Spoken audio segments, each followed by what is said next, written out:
हामी अब अर्को इन्ट्रेस्टिङ क्वेसन गर्न गइरहेको छौँ। यो क्वेसनमा चाहिँ हामीलाई के भन्छ भन्दाखेरि सबसे सुरुमा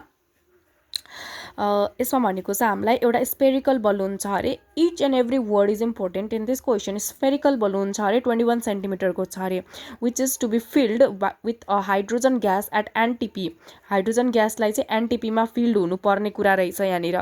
from a cylinder containing hydrogen gas. त्यो सिलिन्डरमा चाहिँ एउटा हाइड्रोजन ग्यास छ अरे जुन चाहिँ फेरि 20 ATM र 27 डिग्री सेल्सियसमा छ अरे। तर स्पेरिकल बलुनलाई फिल गर्नको लागि चाहिँ हाइड्रोजन ग्यास एनटिपीमा चाहिएको छ। हामीलाई दिएको छ सिलिन्डरमा हाइड्रोजन ग्यास यतिमा रहेछ। सो अनि के भनेको छ, if the cylinder can hold 2.66 litre of water. Holding capacity भनेको चाहिँ सिलिन्डरको कति रहेछ त यति रहेछ एनटिपीमा है। त्यसरी calculate the number of balloon that can be filled up. So होइन, यो जुन बलुन फिल्ड गर्नुपर्ने छ यो हामीले केमा फिल्ड गर्नुपर्ने भन्ने हिन्ट यहाँ देखिसकेको छ कि to be filled with hydrogen gas NTP. So balloon filled गर्नलाई के हुनु पर्यो त एनटिपीको कन्डिसन हुनु पर्यो। सो हामीलाई दिएको कुरा हामी यहाँ गिभेनमा लेख्छौँ। डायमिटर अफ द बलुन दिएको छ, रेडियस भनेको कति हुन्छ त यसमा 21/2 गर्ने हो। So it would be 10.5 radius. Pressure हामीलाई 20 ATM दिएको छ। टेम्परेचर हामीलाई यति दिएको छ। भोल्युम भनेको भोल्युम अफ वाटर यति NTP. Volume of the gas that can be filled. So here हामीलाई के थाहा छ त यो टेम्परेचर र प्रेसरको कुरा भनेपछि हेयर बाई आइडियल ग्यासको फर्मुला युज गरेर एट एनटिपीमा चाहिँ हामी के निकाल्छौँ त hydrogen gas volume at NTP like के लेट गर्छौँ त हामी V2 भनेर लेट गर्छौँ। B1 P1 V1/T1 equal to P2 V2/T2। So pressure 1 भनेको 20 ATM। भोल्युम 1 भनेको कति दिएको छ त हामीलाई यहाँनिर 2.66 लिटर। टेम्परेचर 1 भनेको हामीलाई कति दिएको छ त 300 केल्भिन। केल्भिनमा चेन्ज गर्न चाहिँ नबिर्सिनु होला। सो P2 भनेको कति दिएको छ त हामीलाई, प्रेसर भनेको एनटिपीमा के हुन्छ त प्रेसर भनेको 1 हुन्छ। भोल्युम त निकाल्नु नै छ हामीलाई। T2 भनेको के हो, टेम्परेचर पनि एनटिपीबाटै हो भनेपछि 273 भयो।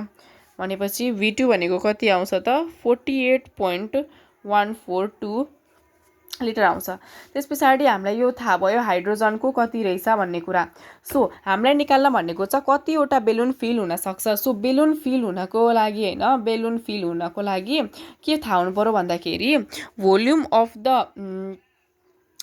Of the gas at NTP होइन, volume of the gas at NTP divide by volume of the balloon. So हामीलाई यहाँनिर के थाहा छ त बेलुनको भोल्युम निकाल्नको लागि हामी के गर्छौँ, यहाँ स्पेरिकल भन्ने वर्ड दिएको छ। स्पेरिकल भन्ने बित्तिकै हामी यसको निकाल्न सक्छौँ भोल्युम अफ द बेलुन होइन इक्वल्स टु 4/3 पाई R को क्युब।